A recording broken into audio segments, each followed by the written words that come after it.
ಇವತ್ತು 13 ಆರೋಪಿಗಳು ಪೊಲೀಸರ ಕಸ್ಟಡಿಯಲ್ಲಿದ್ದಾರೆ. ಬಟ್ ಇವತ್ತು ಆರೋಪಿಗಳನ್ನ ಸ್ಥಳ ಮಹಜರಿಗೆ ಪೊಲೀಸರು ಕರೆದೊಯ್ದಿದ್ರು. ಸದ್ಯ ಸ್ಥಳ ಮಹಜರು ಅಂತ್ಯಗೊಂಡಿದೆ ಅನ್ನೋದರ ಡೀಟೇಲ್ ಸದ್ಯ ಸಿಗ್ತಾ ಇದೆ. ಪಟ್ಟಣಗೆರೆ ಶೆಡ್ನಲ್ಲಿ ಪೊಲೀಸರ ಸ್ಥಳ ಮಹಜರು ಅಂತ್ಯಗೊಂಡಿದೆ.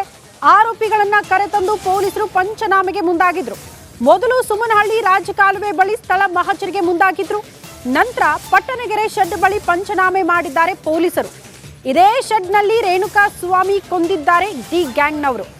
ಎಷ್ಟು ಗಂಟೆಗೆ ಕರೆತಂದ್ರು, ಯಾರು ಕರೆತಂದವರು, ಹಲ್ಲೆ ಮಾಡಿದವರು ಯಾರು, ದರ್ಶನ್ ಎಲ್ಲಿದ್ರು, ಈ ಎಲ್ಲಾ ವಿಚಾರಗಳ ಬಗ್ಗೆ ಪೊಲೀಸರು ಸ್ಥಳದಲ್ಲೇ ಆರೋಪಿಗಳಿಂದ ಮಾಹಿತಿ ಕಲೆ ಹಾಕಿದ್ದಾರೆ. ಸ್ಥಳ ಮಹಜರಿನ ಜೊತೆಗೆ ಅನ್ನೋದ್ರ ಡೀಟೇಲ್ಸ್ ಸದ್ಯ ಸಿಗ್ತಾ ಇದೆ.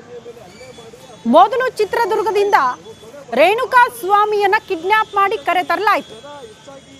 ನಂತರ ಇದೇ ಶೆಡ್ಗೆ ಕರೆತಂದು ಹತ್ಯೆ ಮಾಡಿದ್ರು ಡಿ ಗ್ಯಾಂಗ್ನವರು. ಇಲ್ಲಿಂದ ಹತ್ಯೆ ಮಾಡಿದ ಬಳಿಕ ಮೃತದೇಹವನ್ನ ಸುಮನಹಳ್ಳಿಯ ರಾಜಕಾಲುವೆ ಬಳಿ ತಂದು ಬಿಸಾಡಿದ್ರು. ಹಾಗಾಗಿ ಆ ಎಲ್ಲಾ ಸ್ಥಳಗಳಲ್ಲೂ ಕೂಡ ಪೊಲೀಸರು ಆರೋಪಿಗಳನ್ನ ಕರೆತಂದು ಸ್ಥಳ ಮಹಜರಿಗೆ ಮುಂದಾಗಿದ್ದಾರೆ. ಆ ಸ್ಥಳ ಮಹಜರು ಸದ್ಯ ಅಂತ್ಯಗೊಂಡಿದೆ ಅನ್ನೋದ್ರ ಡೀಟೇಲ್ ಸದ್ಯ ಸಿಗ್ತಾ ಇದೆ. ಒಂದು ಕಿಡ್ನಾಪ್ ಕೇಸ್, ಮತ್ತೊಂದು ಮರ್ಡರ್ ಕೇಸ್. ಎರಡು ಕೇಸ್ಗೆ ಸಂಬಂಧಪಟ್ಟಂತೆ ಡಿ ಗ್ಯಾಂಗ್ನವರಿಗೆ ಸಹಜವಾಗಿ ಸಂಕಷ್ಟ ಎದುರಾಗಿದೆ.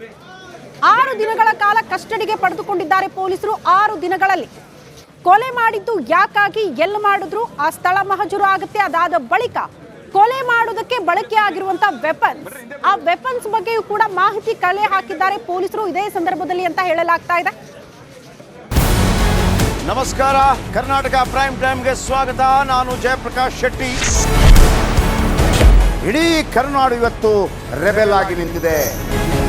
ಈ ಹಗರಣಗಳ ನಡಿ ಈಗ ಶುರು ಮಾಡೋಣ.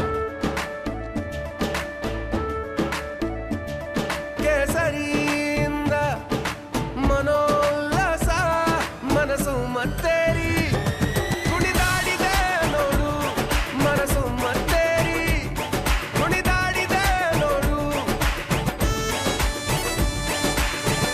ಕ್ಷಣ ಕ್ಷಣವೂ ಆಚರಿಸಿ ಕೇಸರಿ ಹಬ್ಬ. ವಿಮಲ್ ಬಾಯಲ್ಲಿ ಹೇಳಿ ಕೇಸರಿ ಸದನದಲ್ಲಿ ಪ್ರಸ್ತಾಪ ಮಾಡಲು ಕೂಡ ಕಾಂಗ್ರೆಸ್ ಹಿಂದೇಟು ಹಾಕಿದ್ದೇಕೆ? ನಿಮ್ಗೆ ಸಂಬಳ ಅದಕ್ಕೆ, ನಿಮಗೆ ವಾಹನ ಅದಕ್ಕೆ, ನಿಮಗೆ ವೆಪನ್ ಅದಕ್ಕೆ, ನೀವು ಅದನ್ನು ಸೆರೆ ಹಿಡಿಬೇಕಾಗಿತ್ತು.